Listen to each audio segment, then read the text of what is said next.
Metric Environmental Inc. is Canada's premier water solution and environmental consulting company. Blue Metric provides a full range of environmental consulting services supported by bespoke engineering solutions for emergency, self-contained, and permanent water systems, and is always mission ready with a full range of in-house support to ensure your mission is a success.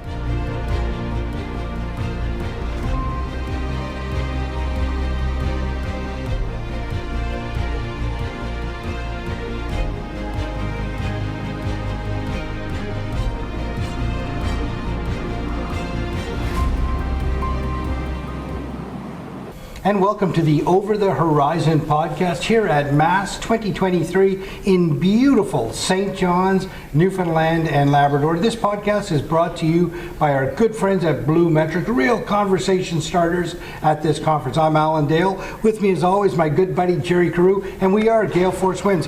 Member of Parliament for Government, Joanne, why don't you go ahead and introduce yourself? Hi, I'm Joanne Thompson. I am the MP for St. John's East, the beautiful St. John's East, the riding in here in Newfoundland and Labrador, and one that is really quite interesting because it's the hub of so much of so many of the industry, the industrial sector, but also it's really neat. I have a rural component or somewhat semi-rural around the coastline, so I get to work with small craft harbors and rural communities, but also the real core of the business sector. Joanne, there is so much going on here in Newfoundland and Labrador. It must be incredible for you to have a lens on it, to be in a lot of those conversations, to see where they're going. Great companies like PAL and Kraken Robotics and Genoa and all of these things. And of course, you've got a great, vibrant industry association in Acada pulling all those folks together in a conversation. Tell me, from your vantage point, how do you see Newfoundland and Labrador moving forward? Well, I think in many respects we lead in terms of innovation. I don't know that we always tell our story well, so the rest of Canada knows what's happening, and certainly on a global stage, I think it's the partnerships and it's the coming together under a larger umbrella, innovation center, the ways that we really pull a sector together and then I believe bring it forward to Canada, to North America, to the globe. Because what's happening here, I think, is absolutely leading edge. I believe Newfoundland and Labrador is sitting in a space where we can drive so much of what's happening in the 21st century. It is a challenging time. It is a time of uncertainty, of rapid change, and that brings its own challenges. But I firmly believe this little province with our small population, huge province, but small population, we can, because of our natural resources, because of our talent pool, because of our connection with the Arctic and obviously the very real issues around sovereignty in the north, and our knowledge of Arctic ice, our knowledge of and relationships and partnerships with Indigenous people, that we're able to be the drivers going forward. But we need to become, I think, better storytellers. Right. Well, 100%, and which is interesting that you mentioned that, because in this part of the world, I think we pride ourselves on being able to spin a good yarn, tell a good story, but sometimes we're a little humble about all of the things that we're doing down here. We were fortunate, Jerry and I, just to be at the Southeastern United States and Canadian Provinces Conference, and I want to tell you, people's eyes were wide open to what was happening right here in Newfoundland and Labrador. I want to talk a little bit about this sector in particular, and indeed what Acada is doing here. Marine sector in there, the defense sector in there, people focused on the north, but one thing that they're all focused on as well is diversity, equity, and inclusion. Everybody in that room in there gets the importance of that. Talk to me a little bit about that. Well, actually, I'm going to start by really doing a shout out for the federal government, because over the last number of years, certainly the last 7-8 years, quietly partnerships have been established in the north. And I think it's that trust, because obviously it is about trust, but those trusted relationships have allowed for many of the partnerships that we're seeing in terms of the work that's happening between Indigenous communities and private sector, between Indigenous communities and the federal government. and it's happening at a rapid pace, but it's happening because the work has been ongoing in terms of building trust and really ensuring that all voices are at the table, and it's really about respectful collaboration. And I think we're starting to see it. Certainly a number of the organizations here today, we're seeing it in the work that they're doing, and I see it in other related industries, companies in this riding that quietly are well ahead of what I'm hearing from certainly the federal work and what's happening around the country in terms of being able to lower greenhouse gas emissions, move from diesel into more renewable resources. And this is happening with Indigenous partners. It's happening quietly. I think we need to start to really tell our stories better than we are, because we are drivers. But the understanding is that once you begin the successful project in one area, then it's easier to start to move this across the north, but always with that partnership and relationships that are respectful and honor each other's voices. And so that I'm quite proud of, but I think it was work to get to that point, but we're leading. I believe we're leading. And on another front too, where some good leadership all around here is on the environmental front. Talk to me a little bit about that. Well, this is one that's very close to my heart. The reality is, and I say this in every conversation, we have to lower emissions. We have timelines that we need to meet: 2030, 2050. It's non-negotiable.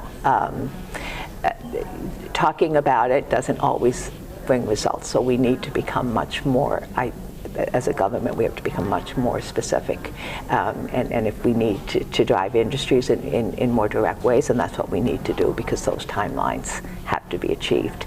And I think that everything we do needs to have the lens of a carbon footprint, of how this work is lowering emissions. And again, what we're seeing here today, the sector is incredible. So much is happening here is linked to where we need to be into the future, regardless of what sector we're touching.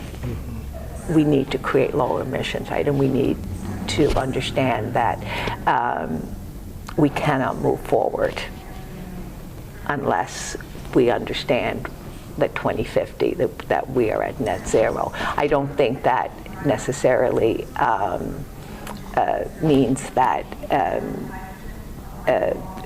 I think basically we, as a province, switch my thinking there for a second, as a province we can be economic leaders. I think we have the natural resources. You don't do this without every resource on the table. It's just that we have to change, modify, and understand that we reduce emissions. It's not about removing industries from the conversation, but it's around understanding that this is a conversation on targets. Right. A lot of great things happening in Newfoundland and Labrador. I'll stay on Newfoundland and Labrador for a moment here, but a lot of great things happening here across industries, across sectors, whether it be mining, whether it be in the energy sector or the tech sector. A lot of things happening, and everybody seems to be leaning into it, right? They seem to get the idea that our rising tide floats all boats around here. What's in the secret sauce in Newfoundland and Labrador? Because we tend to be very successful at things. From your vantage point, what is the secret sauce that we have here in this province? I think it's the reality that we are an island. I mean, certainly Labrador,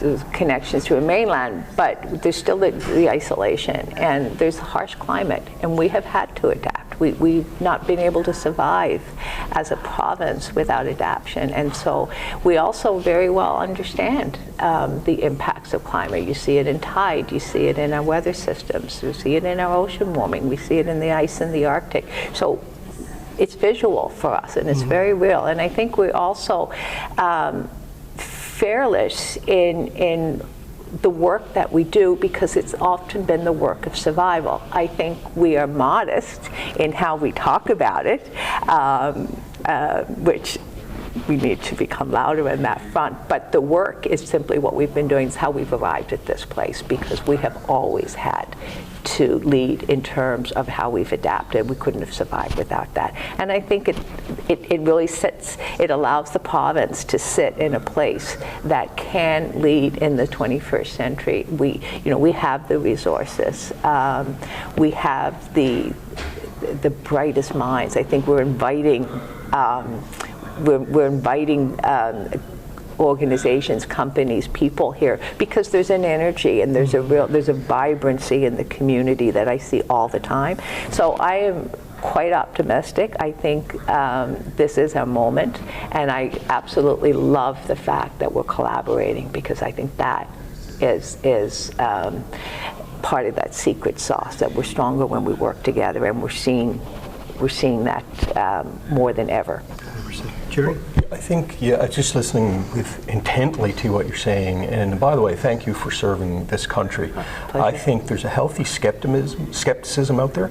I'm going to take the word healthy out of there, though. I've said that yesterday. I think the skeptics need to be told, and what you're doing every day, your social media feeds, optimism. We are poised in Newfoundland and Labrador for some of the most incredible growth.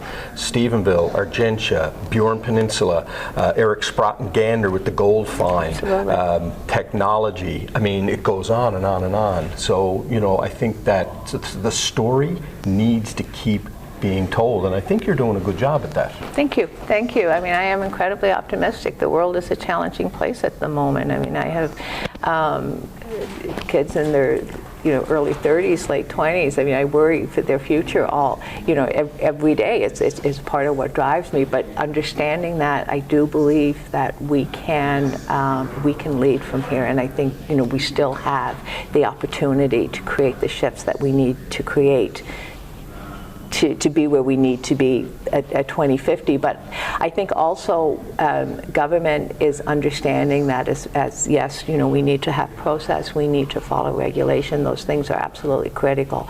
But at the same time, we need to be competitive, and we need to be able to respond across multiple fronts at the same time. So as much as we're growing industry, we're growing our population, how we work federal, provincial, to also build stronger infrastructures that can adapt to the realities that we're facing, really drive forward in our housing needs, understanding of what public transit looks like in this province. So we can do those things, and we can do it faster than probably governments have moved in the past, because we are in a space where there's degrees of trust, where there's collaboration, and there's a shared understanding that we've got this, and this is a good place to be.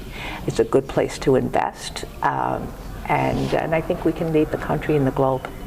Joanne, what a great way to end the podcast. Thank you very much for being on, and I really, you can feel the optimism in your voice, and for good reason. There's good things happening here, and thanks very much again. As Jerry would say, thank you for your service to our country. My pleasure. Thank you.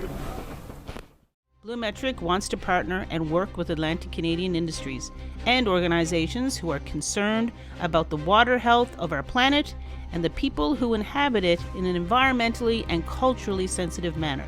BluMetric wants to join the growing number of like-minded, innovative Atlantic Canadian companies who are changing the environmental landscape for the globe in a world-class way.